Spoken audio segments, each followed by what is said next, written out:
اللهم صل وسلم وبارك على سيدنا محمد وعلى آله وصحبه أجمعين. يا صباح الفل عليكم، عاملين ايه؟ يا رب تكونوا بخير وفي أحسن حال. إن شاء الله النهاردة هعمل معاكم القرص الفلاح الطرية بمقادير سهلة خالص وبسيطة، وأقول لكم ازاي تسووها صح وتطلع معاكم طرية. هنطلع كمية ما شاء الله كبيرة جدا من كيلو ونص دقيق بس. شايفين ما شاء الله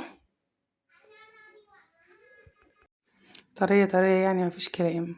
وأقول لكم ازاي برضو تحفظوها لفترة طويلة وتفضل طرية. اول حاجه كده نبدا بسم الله. هنحط كيلو ونص دقيق.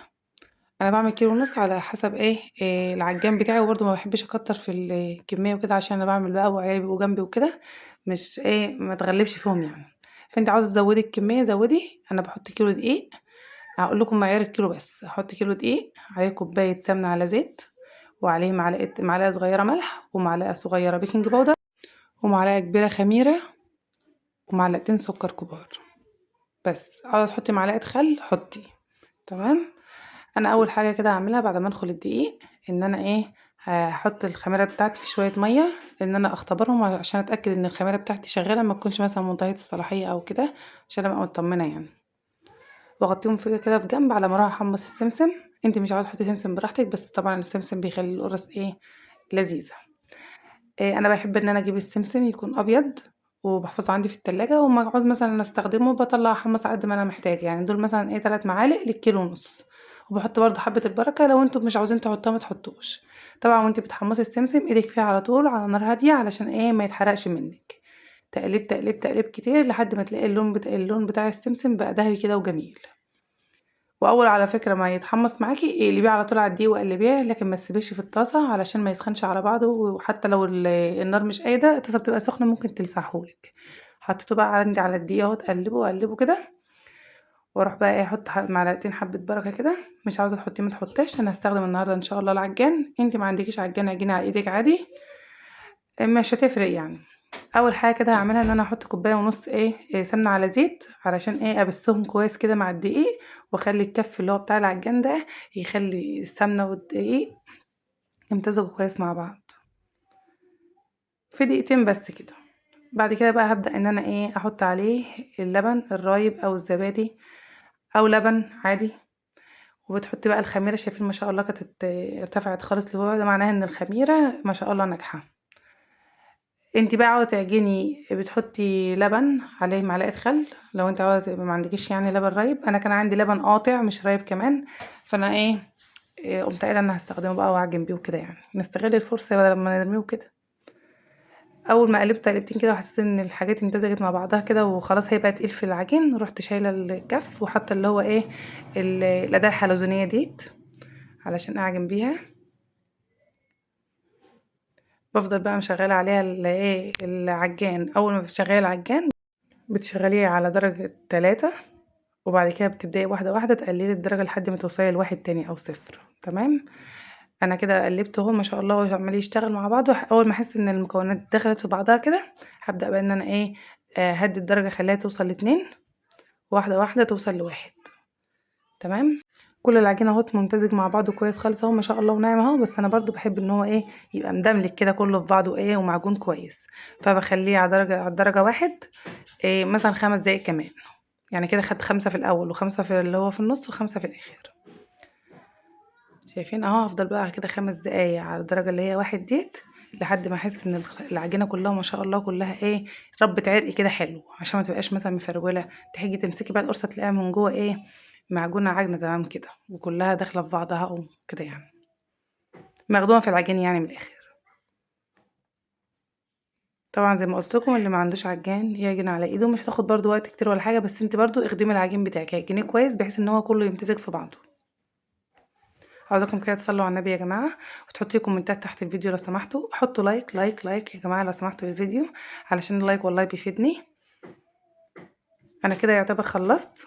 اول ما تحس ان خلاص بقى العجين كله خد كره كده واحده مع بعضه، شوفوا ما شاء الله رب عرق حلو اهو، ناعمه خالص ازاي ما شاء الله. انا كنت بعمل الكورتين دول عشان اديهم لعيالي يلعبوا بيهم بعيد عني عشان اعرف اعمل منهم. انا بقى هعمل انا هحط العجان بتاعي، الحله بتاعه العجان دي في الفرن طبعا الفرن مش شغال، الفرن عادي مطفي بس المكان دافي يعني، واغطيه بالغطا ده واسيبه مثلا ايه ساعه كده. وبعد كده بروح جايبه بقى العجين بتاعي بعد ما احس ان هو اختمر، بروح بقى ايه مكوراه كور صغنونه على قد الليمونه. طبعا انت عاوزه القرص بتاعتك تطلع كبيره براحتك، بس انا بحب ان انا اعمل القرص تكون صغيره بحيث مثلا ان العيال لما ياخدوا قرصه ياكلوها يخلصوها، ما يقعدوش بقى يقطموا لي حته بحته ويرموا القرصه وكلام من ده، لا ناخد واحده كده بقى قد العيال وما يخلصوا نديهم تاني. وانت بقى بتكوري القرص بتاعتك ديت، حاولي ان هي تكون ايه مدوره من فوق، وان هي كلها تكون نفس الحجم. تمام، عشان برضو التسويه بتاعتها تبقى واحده وكده. ما شاء الله الكيلو ونص ده عمل لي كميه حلوه يعني كميه محترمه. بالنسبه بقى لتخزين القرص، انت بعد ما بتطلعيها من الفرن بتستوي وكلام من ده وتهدى شويه كده، ما تكونش مثلا ايه سخن قوي ولا حاجه، بتروحي حطها في اكياس وربطها كويس ما يكونش في داخل الكيس اي هوا، وبتروحي حطها في الفريزر عندك. اما تحتاجي مثلا إيه عاوزه تاكلي منها بتطلعيها مثلا من بالليل على الرخامه للصبح.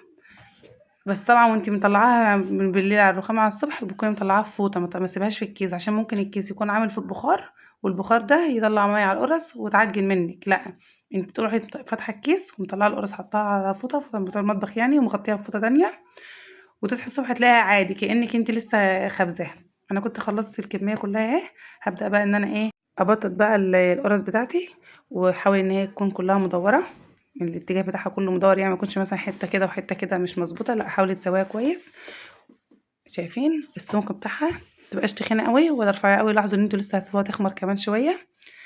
انا بقى ببطط واحده بواحده كده، طبعا بنبدا بنبطط من من الاولانيه اللي احنا حطيناها هناك ورا، اول واحده احنا بدأناها هي اللي اول واحده احنا بنبططها. تمام، ابطط كده واخليها مدوره برضو بنفس حجم التانية واحطها فين جنب التانية. وطبعا يا جماعه انا بغطيها بكيس بعد ما بخلص كده، بغطي بكيس عشان وشها ما ينشفش. طبعا القرص لو وشها نشف لما تيجي تسويها تبقى شكلها مش حلو من فوق، احنا عاوزين تطلع الحمرا كده وجميله، فاحنا نغطيها علشان وشها ما ينشفش وبرضه عشان تخمر. انا كده كنت خلصت كل الكميه، هبدا بقى ان انا احطهم في الفرن برضه يخمروا، مش ان انا هسويهم، لا الفرن اصلا مش والع ولا اي حاجه. هسيبهم بقى كان ابني بيعمل معايا قرص صغنونه شجعوا يا جماعه وحطوا لايك. بعد القرص بتاعتي ما خمرت قعدت مثلا حوالي نص ساعه كمان في الفرن. مش من الفرن يا جماعه مش والع يعني، بحط الحاجات بتاعتي في الفرن ان هي تخمر مش ان انا راح اسويها. كان خلاص بقى خمرت، رحت بقى طلع القرص بتاعتي من الفرن ومشغله الفرن على درجه حراره 200 من تحت. لو انت عندك الفرن بيشتغل من فوق ومن تحت حاولي ان انت تشغليه برده من فوق بس يكون على درجه حراره واطيه. تمام، انا مش بدهن القرص بتاعتي اي حاجه، كفايه بس اللي هي السمنه والحاجات اللي فيها، مش بحط اي ماده دهنيه تانية على الوش ولا لبن ولا اي حاجه خالص، هو كده بس. اول بقى ما القرص بتاعتي بتستوي وبتاخد لون احمر جميل كده من فوق بروح مطلعها. انا كنت استخدمت برضو الفرن الكهرباء عشان انجز كده ما اقعدش كتير قدام الفرن واخلص بدري. اول ما خدت لون حلو كده من الناحيتين اروح مطلعها. بطلعها ازاي بقى؟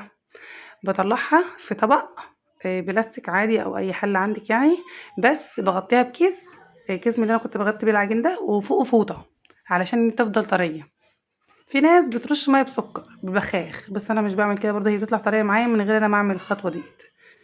اللي بتحمر اول باول بشيلها وبحط بودي تحت الشوايه كده واحده تانية بحيث ان هي اللي مش حمرا تتحمر وكله ياخد لون حلو من فوق ومن تحت. اهو شايفين انا بغطي بكيس اهو وبحط كمان فوق فوطه، كل الكميه بنفس الطريقه كده لحد ما اخلص كل اللي عندي. صلوا على النبي يا جماعه. الفرن الكهرباء ما شاء الله برضو القرص بتاعته كانت استوت اهي. اطلعه بقى واحط قرص تانية. القرص اللي عندي بتبقى محطوطه على المشمع. بشيلها ازاي؟ مش بشيلها بايدي، لا بشيلها بالمشمع. شايفين ازاي اهو؟ مش بلمسها خالص ولا بشيلها بايدي، لا بقلبها عائلي كده واروح حطها على الصينيه علشان ما افكش الخمران بتاعها. بس يا جماعه ده كان الفيديو بتاعي معاكم النهارده، يا رب ان شاء الله اكون افدتكم والفيديو يكون عجبكم. حطوا لايك للفيديو يا جماعه، لايك لايك لايك لايك. الفيديو يا جماعه والله تعبت فيه، اتمنى ان هو ان شاء الله يكون عجبكم. انا طريه جدا، طريه يعني طريه افتح لكم واحده اهي، شايفين من جوه اهي طريه وما شاء الله طعمها جميل جدا. ما اشتركتوش في القناه اشتركوا فيها وفعلوا الجرس الاشعارات تحت الفيديو علشان يوصلكم اشعار بكل فيديو ان شاء الله بنزله، تدخلوا تشوفوه وتقولوا رايكم ايه. يلا بقى استنوني فيديوهات تانية كتير. جربوا بقى الوصفة دي ان شاء الله تعجبكم. باي باي.